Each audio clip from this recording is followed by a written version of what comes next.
మాయాబజార్లోని శ్రీకృష్ణుడి పాత్ర ద్వారా నీరాజనాలందుకుంటున్న రోజుల్లోనే ఎన్టీఆర్ పూర్తిస్థాయి దొంగ పాత్ర ధరించిన చిత్రం సంకల్పం 1957 మే 16న విడుదలయ్యింది. నిర్మాణ సంస్థ సాధనా ఫిలిమ్స్. నిర్మాత దర్శకుడు సివి రంగనాథదాస్. ఈ సినిమాలో ప్రధాన పాత్ర రఘు చెడు సావాసాలతోటి దొంగగా మారతాడు. ఆ బెంగతో తల్లి మంచం పడుతుంది. కొడుకుని మేనకోడలు లక్ష్మికిచ్చి పెళ్లి చేసి తను కన్నుమూస్తుంది. పెళ్లిపేటల మీద నుంచే రఘుని పోలీసులు తీసుకెళ్తారు ఒక దొంగతనం కేసులో. కారు ప్రమాదంలో లక్ష్మి తండ్రి కూడా మరణిస్తాడు. లక్ష్మి బాధ్యతలు అన్న పాపయ్య మీద పడతాయి. లక్ష్మిని పెళ్లి చేసుకుందామనుకుని చేసుకోలేకపోయిన లక్షాధికారి అమాయకుడు శంకరం లక్ష్మికి సహాయం చెయ్యడానికి ముందుకొస్తాడు. రఘు జైలు నుంచి విడుదలై వచ్చినప్పటికీ దొంగల నాయకుడు కొండలు చెల్లెలు భామ వలలో నుంచి బయటకు రాలేడు. లక్ష్మికి సహాయం చేస్తున్న శంకరం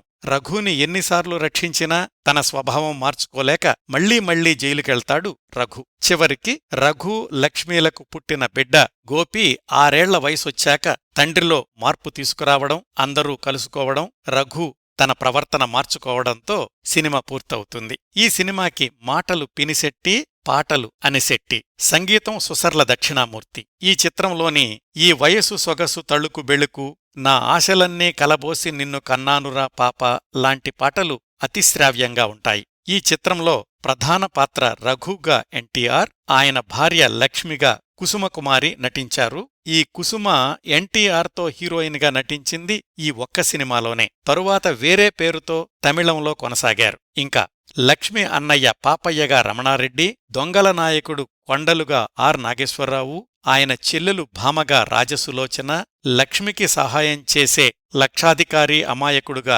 రేలంగి నటించారు. మరికొన్ని పాత్రల్లో అల్లు రామలింగయ్య, సూర్యకాంతం, గిరిజ, మాస్టర్ బాబ్జీ మొదలైనవారు కనిపిస్తారు. ఈ సినిమా చక్కటి ప్రింట్ యూట్యూబ్లో లభ్యమవుతోంది.